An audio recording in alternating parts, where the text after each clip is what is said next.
Hello बच्चों, मैं दीपिका राजस्थान सरकार और वेदांता के CSR इनिशिएटिव ई कक्षा में आपका स्वागत करती हूँ, जिसके टेक्निकल पार्टनर हैं मिशन ज्ञान। बच्चों, आज हम शुरू करने जा रहे हैं कक्षा 8 का विज्ञान विषय का अध्याय 18 वायु तथा जल का प्रदूषण। बच्चों, इस पाठ में हम सबसे पहले लेंगे वायु प्रदूषण। हम चर्चा करेंगे कि वायु प्रदूषण क्या होता है और किस तरह से वायु प्रदूषित होती है। इसके अलावा बच्चों, हम ये भी समझेंगे कि वायु प्रदूषण के क्या क्या दुष्प्रभाव हैं और किस तरह से इस वायु प्रदूषण को नियंत्रित किया जा सकता है। तो चलिए बच्चों, शुरू करते हैं। बच्चों, आप सभी जानते हैं कि पेड़ पौधे, जीव जंतु, इसके अलावा जल, वायु व अन्य घटक मिलकर पर्यावरण का निर्माण करते हैं। यानी कि हम कह सकते हैं कि जो हमारा जो पर्यावरण है उसमें जैविक और अजैविक दोनों घटक सम्मिलित होते हैं। और बच्चों, ये जो घटक हैं ये सजीव मात्र के जीवन के अस्तित्व का आधार हैं। यानी कि यदि ये जैविक और अजैविक घटक उपस्थित ना हो तो पृथ्वी पर जो है वो जीवन संभव नहीं होगा। और बच्चों, सामान्य परिस्थितियों में पर्यावरण के इन सभी घटकों में संतुलन बना रहता है और यह पर्यावरण की आदर्श व्यवस्था कहलाती है। लेकिन बच्चों, जब कभी भी इनमें से किसी भी एक घटक में असंतुलन पैदा हो जाता है तो उससे संपूर्ण जीव जगत प्रभावित होता है। यानी कि हम कह सकते हैं कि यदि कोई भी एक जो घटक है वो असंतुलित हो जाए तो उससे जो है सभी जीव जंतु या सभी घटक जो हैं, सारा जीव मात्र जो है वो उससे प्रभावित होंगे। तो बच्चों, ऐसी ही एक असंतुलन की स्थिति होती है प्रदूषण। क्या होता है बच्चों प्रदूषण? कि जब किसी भी एक घटक में कुछ अवांछित परिवर्तन हो जाते हैं तो वह प्रदूषण कहलाता है। यानी कि प्रदूषण को यदि हम सामान्य भाषा में समझें तो यह दूषित वातावरण है। यानी कि जो वातावरण है वो कैसा हो गया है? दूषित हो गया है। परिभाषित अगर हम इसे करें तो क्या कहेंगे कि पर्यावरण के विभिन्न घटकों में होने वाले अवांछित परिवर्तनों को क्या कहते हैं? प्रदूषण कहते हैं। बच्चों, ये जो प्रदूषण है वो अलग अलग प्रकार का हो सकता है। जैसे कि हम कुछ सामान्य प्रदूषण की बात करें तो वह है जल प्रदूषण, वायु प्रदूषण, भू प्रदूषण अथवा मृदा प्रदूषण या फिर ध्वनि प्रदूषण। तो बच्चों, यदि जल में कुछ अवांछित पदार्थ मिल गए हैं तो क्या कहलाएगा? वो जल प्रदूषण कहलाएगा। इसी तरह वायु का जो संगठन है उसमें बदलाव आ जाएगा तो क्या कहलाएगा बच्चों? वायु प्रदूषण। या फिर जो हमारी मिट्टी है, जो मृदा है, उसके संगठन में कोई परिवर्तन हो रहा है वो कहलाएगा बच्चों मृदा प्रदूषण। और ध्वनि प्रदूषण क्या है बच्चों? जो अवांछित शोर शराबा है वो क्या कहलाता है? ध्वनि प्रदूषण कहलाता है। बच्चों, इसमें सबसे पहले हम शुरू करेंगे वायु प्रदूषण, लेकिन उससे पहले हम समझते हैं वायु के संगठन को। तो बच्चों, सामान्य अगर हम देखें वायु का संगठन तो इसके अंदर वायु क्या होती है? अनेक गैसों का मिश्रण होती है और हमें पता है कि इसमें लगभग 78% नाइट्रोजन तथा 21% जो है वो ऑक्सीजन सामान्य रूप से पाई जाती है। और बहुत अल्प मात्रा में बच्चों इसमें क्या पाई जाती है? Carbon dioxide gas, organ, methane और जलवाष्प। यानी कि यदि हम इसको चित्र के रूप में व्यक्त करें तो हम कह सकते हैं कि यहाँ पर 78% क्या है? नाइट्रोजन है और 21% हिस्सा किसका है बच्चों? ऑक्सीजन का है। और 1% हिस्सा जो है उसके अंदर हमने कार्बन डाइऑक्साइड, ऑर्गन, मीथेन, जलवाष्प ये सब अन्य गैसें ली है। अब बच्चों, ये तो है वायु का सामान्य संगठन। लेकिन जब इस संगठन में कुछ बदलाव आ रहे हैं, कुछ अवांछित परिवर्तन हो रहे हैं तो ऐसी स्थिति वायु प्रदूषण कहलाती है। क्या होता है बच्चों वायु प्रदूषण? कि वायु जो है वो हमारी प्रदूषित हो गई है, वायु में कुछ अवांछित पदार्थ मिल गए हैं। कैसे मिल सकते हैं बच्चों? जैसे कि उद्योग है या फिर जो स्वचालित वाहनों से निकला हुआ धुआं है, उससे क्या हो रहा है कि वायु की जो प्रकृति है और संगठन है उसमें कुछ बदलाव आ जाता है और वायु प्रदूषित हो जाती है। क्या कह सकते हैं बच्चों हम? कि वायु जो है वो ऐसे अनचाहे पदार्थों से संदूषित हो जाती है जो क्या करते हैं? सजीव और निर्जीव दोनों के लिए हानिकारक होते हैं और इसे क्या कहते हैं बच्चों? वायु प्रदूषण कहते हैं। और बच्चों, ये जो वायु प्रदूषण हो रहा है, इससे जो वायु का सामान्य संगठन है उसमें गुणात्मक या मात्रात्मक परिवर्तन हो जाते हैं। यानी कि वायु का जो सामान्य संगठन था जिसमें गैसों की मात्रा लगभग निश्चित थी, वो क्या हो रही है, परिवर्तित हो रही है, उसके संगठन में बदलाव आ रहा है। तो क्या कहेंगे हम कि वायु हमारी प्रदूषित हो रही है।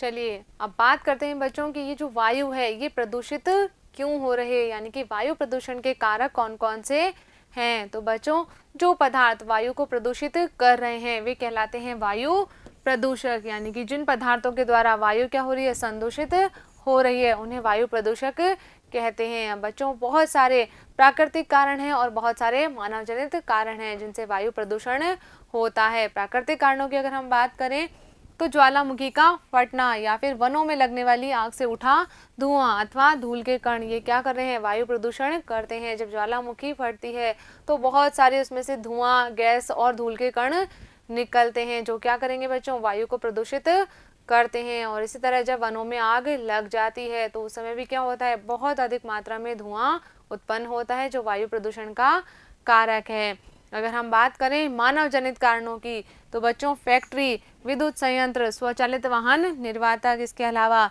लकड़ी तथा उपलों के जलने से निकलने वाला धुआं, ये भी क्या है, वायु प्रदूषण के मुख्य कारक हैं। चित्र में देखिए बच्चों, इस तरह से जो फैक्ट्री होती है उनमें बहुत अधिक मात्रा में धुआं निकलता है और वाहन जिनका प्रयोग हम करते हैं उनमें भी जो ईंधन है उससे क्या हो रहा है, उसके दहन से बहुत अधिक मात्रा में धुआं और विषैली गैसें उत्पन्न होती है। बच्चों जो वाहन हैं ये बहुत अधिक मात्रा में carbon monoxide, carbon dioxide, nitrogen oxide और धुआं उत्पन्न करते हैं। इससे क्या होता है, वायु जो है हमारी प्रदूषित होती है। आगे बढ़ते हैं बच्चों, आगे है कि ये जो वायु प्रदूषण है इसके हम पर क्या क्या दुष्प्रभाव पड़ते हैं, यानी कि इस वायु प्रदूषण से हमें क्या क्या नुकसान हो रहे हैं। तो बच्चों जो पेट्रोल और डीजल जैसे ईंधन है इनके अपूर्ण दहन से कार्बन मोनोऑक्साइड गैस उत्पन्न होती है और ये जो कार्बन मोनोऑक्साइड गैस है ये बहुत ही विषैली गैस होती है जो हमारे रक्त में ऑक्सीजन की परिवहन क्षमता को घटा देती है। तो क्या हो गया बच्चों इससे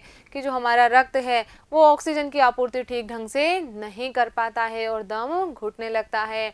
इसके अलावा बच्चों जो धुआं है उसमें नाइट्रोजन के ऑक्साइड उपस्थित होते हैं जो अन्य प्रदूषकों के साथ में तथा कोहरे के साथ में मिलकर धूम कोहरे का निर्माण करते हैं और इस धूम कोहरे से जो है बहुत सारी स्वास्थ्य संबंधी परेशानियां उत्पन्न होती है, जैसे कि सांस लेने में कठिनाई होती है, दमा, खांसी तथा बच्चों के सांस के साथ में हरहराहट आदि रोग उत्पन्न हो जाते हैं। आगे बढ़ते हैं बच्चों, आगे है कि जो सीसा युक्त पेट्रोल है उसके अंदर बच्चों टेट्रा एथिल लेड पाया जाता है। क्या पाया जाता है, टेट्रा एथिल लेड, जो कैंसर और क्षय रोग का कारक होता है। ये भी क्या है बच्चों, एक घातक वायु प्रदूषक है जिससे कौन कौन से रोग हो रहे हैं, कैंसर और क्षय रोग। इसके अलावा बच्चों जो विद्युत संयंत्र है उसमें कोयले के दहन से सल्फर डाइऑक्साइड गैस उत्पन्न होती है और ये जो सल्फर डाइऑक्साइड गैस है ये हमारे फेफड़ों को जो है क्षति पहुंचाती है, हमारे फेफड़ों को स्थायी रूप से खराब कर सकती है। इसके अलावा बच्चों सल्फर डाइऑक्साइड गैस पेड़ पौधों पर भी हानिकारक प्रभाव डालती है। इससे क्या हो जाते हैं, पेड़ पौधे जो हैं वो मृत हो जाते हैं। आगे बढ़ते हैं बच्चों, आगे है क्लोरोफ्लोरोकार्बन। बच्चों ये जो क्लोरोफ्लोरोकार्बन है इसका उपयोग रेफ्रिजरेटरों में या फिर जो एयर कंडीशन है और एरोसॉल फुहार है उनके अंदर किया जाता है। जो हमारे प्रशीतक के जो उपकरण हैं चाहे वो रेफ्रिजरेटर हो या एसी आदि हो उनमें इन क्लोरोफ्लोरोकार्बन गैसों का उपयोग किया जाता है। और ये जो CFC गैस है बच्चों ये ओजोन परत को क्षति पहुंचाती है। आपको पता है बच्चों कि हमारे जो वायुमंडल है उसमें ओजोन परत पाई जाती है, एक आवरण के रूप में कार्य करती है जो क्या कर रही है कि सूर्य से आने वाली पराबैंगनी किरणों को रोक लेती है और हम तक नहीं पहुंचने देती है, क्योंकि जो पराबैंगनी किरणें हैं ये विभिन्न प्रकार के रोग उत्पन्न करती है, हमारे लिए जो है नुकसानदायक है। तो उनको कौन रोक रहा है, ओजोन परत रोक रही है। लेकिन जो CFC है क्लोरोफ्लोरो कार्बन है ये इस ओजोन परत को क्षतिग्रस्त कर रहे हैं। इस वजह से क्या हो रहा है, क्योंकि इनकी मात्रा वायुमंडल में बहुत बढ़ रही है तो ओजोन परत में छेद होने प्रारंभ हो गए हैं। तो इस तरह से वायु प्रदूषण जो है इस ओजोन परत को भी नुकसान पहुंचा रहा है। इसी के साथ साथ बच्चों जो डीजल और पेट्रोल के दहन से जो वाहन चल रहे हैं वो क्या करते हैं, छोटे छोटे कण उत्पन्न करते हैं। उनका जो दहन हो रहा है पेट्रोल और डीजल का, तो उससे धुआं उत्पन्न हो रहा है और उसमें जो है छोटे छोटे कण होते हैं। ये कण जो होते हैं वायु में लंबे समय तक निलंबित रहते हैं, नीचे नहीं बैठते हैं और ये दृश्यता को घटा देते हैं। यानी कि जो वस्तु हमें दूर से दिखाई दे सकती है वो हमें उतनी दूर से दिखाई नहीं देती है, दृश्यता कम हो जाती है। तो बच्चों ये क्या हो गए, ये हो गए हमारे वायु प्रदूषण से होने वाले दुष्प्रभाव। अब बच्चों ये जो वायु प्रदूषण है ये सजीवों के साथ साथ निर्जीव वस्तुओं को भी प्रभावित करता है। जैसे कि हम देखें जो भवन है, स्मारक हैं, प्रतिमाएं हैं या फिर पुल आदि हैं, वो भी इस वायु प्रदूषण से प्रभावित होते हैं। बच्चों आपने ताजमहल का नाम तो सुना ही होगा। कहाँ पर है ताजमहल? आगरा में। इस तरह की जो है एक बहुत ही खूबसूरत जो है इमारत है ताजमहल, जो किसकी बनी हुई है? सफ़ेद संगमरमर की बनी हुई है। ये जो इमारत है बहुत ही सुंदर है और बहुत ही आकर्षक है। देश विदेश से देखने के लिए पर्यटक इसे हर साल आगरा में आते हैं। लेकिन बच्चों इस वायु प्रदूषण के कारण कि ताजमहल का जो सफ़ेद संगमरमर है वो भी कैसा होता जा रहा है? बदरंग होता जा रहा है, क्योंकि आगरा जो है वहाँ पर बहुत सारे उद्योग स्थापित किए गए हैं और वहाँ पर वायु प्रदूषण का स्तर जो है बहुत अधिक है। बच्चों आगरा में और इसके चारों ओर जो है रबड़ प्रक्रमण उद्योग, स्वचालित वाहन, रसायन और विशेषकर क्या मथुरा तेल परिष्करणी जैसे उद्योग स्थापित हैं, जो क्या करते हैं? सल्फर डाइऑक्साइड और नाइट्रोजन डाइऑक्साइड गैस उत्पन्न करते हैं। और ये जो गैस है ये वायुमंडल की जलवाष्प के साथ में मिलकर सल्फ्यूरिक अम्ल और नाइट्रिक अम्ल बनाती है। जो सल्फर डाइऑक्साइड गैस है वो कौन सा अम्ल बनाएगी? सल्फ्यूरिक अम्ल। और जो नाइट्रोजन डाइऑक्साइड गैस है वो नाइट्रिक अम्ल का निर्माण करती है। और बच्चों ये जो अम्ल बने हैं ये वर्षा के साथ में बहकर जो है नीचे पृथ्वी पर पहुंचते हैं और वर्षा का जल कैसा हो गया? अम्लीय हो गया। इसे क्या कहते हैं बच्चों? अम्ल वर्षा कहते हैं। जो क्या कर रहा है? ये अम्ल वर्षा के जल को भी अम्लीय बना रहा है। और बच्चों ये जो अम्ल वर्षा है ये भवनों और इमारतों को नुकसान पहुंचाती है, विशेष रूप से किसे? संगमरमर को संक्षारण करती है और इस घटना को कहते हैं संगमरमर का कैंसर। तो बच्चों क्या हो रहा है? ये जो ताजमहल है उसके संगमरमर का भी संक्षारण हो रहा है, वो पीला पड़ने लग गया है। तो बच्चों इस धरोहर को सुरक्षित रखने के लिए सर्वोच्च न्यायालय के द्वारा कुछ आदेश दिए गए हैं। क्या दिए गए हैं? कि उद्योगों को सीएनजी यानी कि संपीड़ित प्राकृतिक गैस और एलपीजी द्रवित पेट्रोलियम गैस जैसे स्वच्छ ईंधनों का उपयोग करने के आदेश दिए गए हैं। क्या करना है उन्हें? सीएनजी और एलपीजी का ईंधन के रूप में प्रयोग करना है। इसी के साथ साथ बच्चों कि जो ताजमहल के क्षेत्र के अंदर जो मोटर वाहन चलाए जा रहे हैं उन्हें भी क्या करना है? सीसा रहित पेट्रोल का उपयोग करना है। ये आदेश जो हैं माननीय सर्वोच्च न्यायालय के द्वारा दिए गए हैं। आगे बढ़ते हैं बच्चों। नेक्स्ट है पौधाघर प्रभाव। क्या होता है बच्चों पौधाघर प्रभाव? नाम से हमें पता चल रहा है कि कुछ पौधे के घर का प्रभाव है। तो बच्चों सामान्य परिस्थितियों में हमारे वायुमंडल में क्या हो रहा है कि पृथ्वी पर पड़ने वाली जो सूर्य की विकिरणें हैं उनमें क्या होता है कि पृथ्वी कुछ भाग को अवशोषित कर लेती है और कुछ भाग को क्या करती है? परावर्तित होकर अंतरिक्ष में वापस लौटा देती है। और ये जो परावर्तित विकिरण है इसका कुछ भाग वायुमंडल में रुक जाता है और ये विकिरण पृथ्वी को गर्म करता है। बच्चों सामान्य परिस्थितियों में ऐसी क्रिया होती रहती है। और यदि हम पौधाघर प्रभाव को देखें तो जो ठंडे स्थान है वहाँ पर पौधों की वृद्धि के लिए अनुकूल तापमान को रखने के लिए क्या करते हैं? इन पौधों को एक कांच के घर में बंद कर देते हैं। किस में करते हैं बच्चों? कांच के घर में। अब इनमें भी क्या हो रहा है कि इन कांच के घरों में, इन पौधशालाओं के अंदर प्रकाश की जो विकिरण है वो अंदर प्रवेश तो कर पाती है लेकिन बाहर नहीं निकल पाती। तो क्या होता है इससे? ये जो रुकी हुई ऊष्मा है ये इस पौधा घर को गर्म करती रहती है, यानी कि तापमान जो है अंदर का वो अनुकूल बना रहता है। तो बच्चों ये जो पृथ्वी के वायुमंडल के द्वारा रोके गए विकिरण है ये क्या कर रहे हैं? पृथ्वी को गर्म कर रहे हैं और इसी प्रभाव को हम क्या कहते हैं? पौधाघर प्रभाव कहते हैं। बच्चों सामान्य परिस्थितियों में तो ये जो प्रक्रम है ये हमारे जीवन के लिए बहुत आवश्यक है, इसके बिना पृथ्वी पर जीवन संभव नहीं है। लेकिन अब क्या हो गया है? ये प्रक्रिया जो है वो जीवन के लिए खतरा बन गई है। क्यों बन गई है? क्योंकि पर्यावरण में क्या हो गया है, CO2 की अधिकता हो गई है। बच्चों हमें पता है कि कार्बन डाइऑक्साइड भी क्या है, वायु का एक घटक है, और पेड़ पौधे जो हैं प्रकाश संश्लेषण की क्रिया में इस CO2 का प्रयोग करते हैं। परंतु जब ये CO2 बहुत अधिक मात्रा में हो गई है तो ये क्या बन गई है, हमारे लिए प्रदूषक बन गई है। अब इसकी मात्रा क्यों बढ़ रही है बच्चों?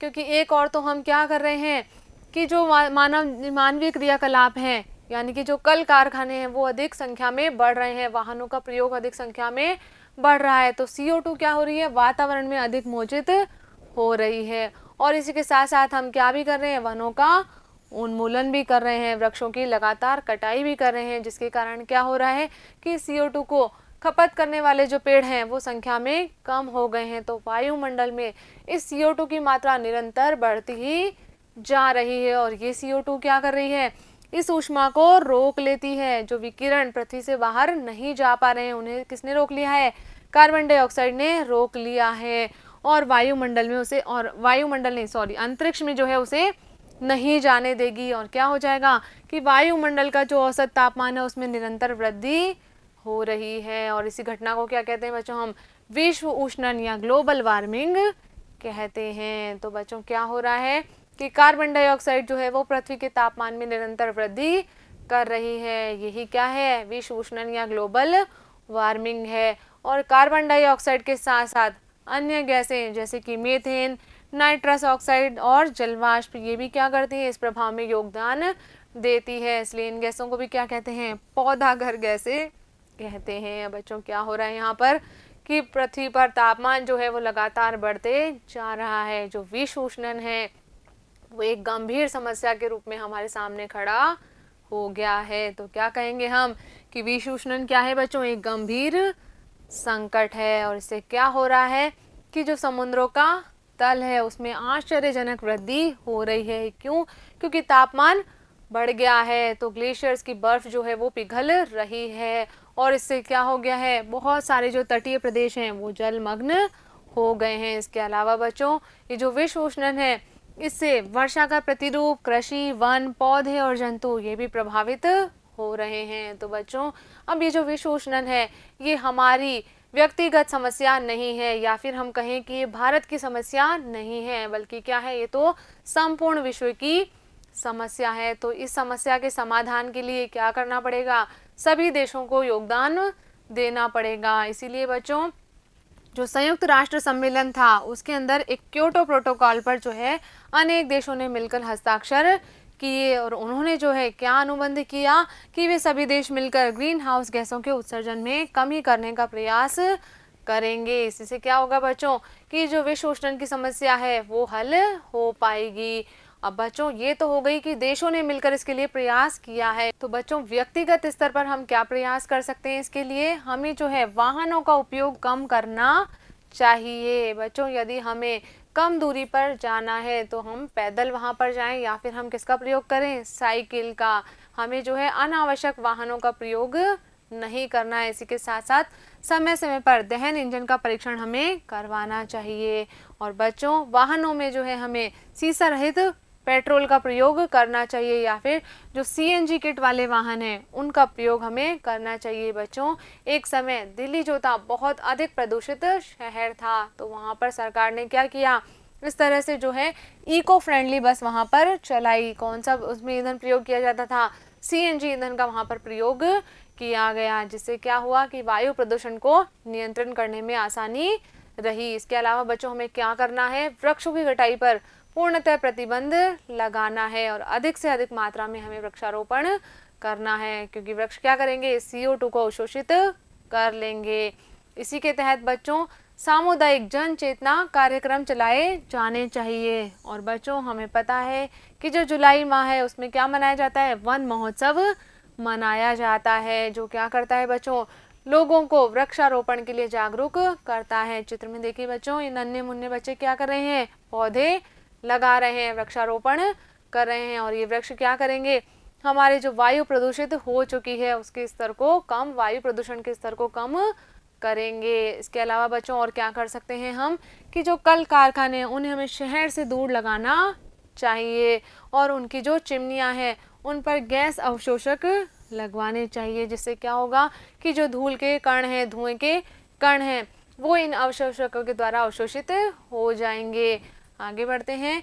अगला है बच्चों कि कचरे को हमें जलाने के स्थान पर क्या करना चाहिए, कंपोस्ट पिट में डाल देना चाहिए, जिससे क्या होगा खाद का निर्माण हो जाएगा। बच्चों यदि हम उसे जलाएंगे तो क्या होगा, धुआं उत्पन्न होगा, जिससे वायु प्रदूषण बढ़ेगा। लेकिन हमने क्या किया, उसे कंपोस्ट पिट में यदि डाल दिया तो इससे क्या हो रहा है, वायु प्रदूषण भी नहीं हो रहा है और ऊपर से क्या बन रही है, खाद भी बन रही है।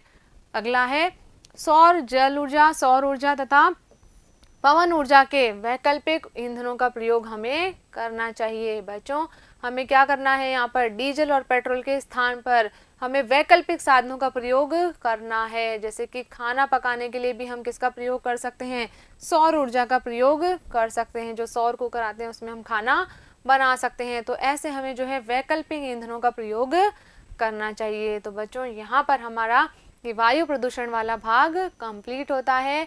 मुझे उम्मीद है कि इस वीडियो में हमने जो भी बातें की है वो आपको अच्छे से समझ में आ गई होगी और आपने इन्हें अपनी कॉपी में नोट भी कर लिया होगा। तो बच्चों इस वीडियो पर आधारित मैं आपको 2 प्रश्न दे रही हूँ जिनके उत्तर आपको अपनी कॉपी में नोट करने हैं। पहला प्रश्न है बच्चों, वायु प्रदूषण किसे कहते हैं, और दूसरा प्रश्न है किन्हीं 2 पौधाघर गैसों के नाम लिखिए। बच्चों इन दोनों प्रश्नों के उत्तर आपको अपनी कॉपी में लिखने हैं। मिलेंगे हम अगले वीडियो में इन दोनों प्रश्नों के उत्तर के साथ। तब तक आप पढ़ते रहिए, आगे बढ़ते रहिए।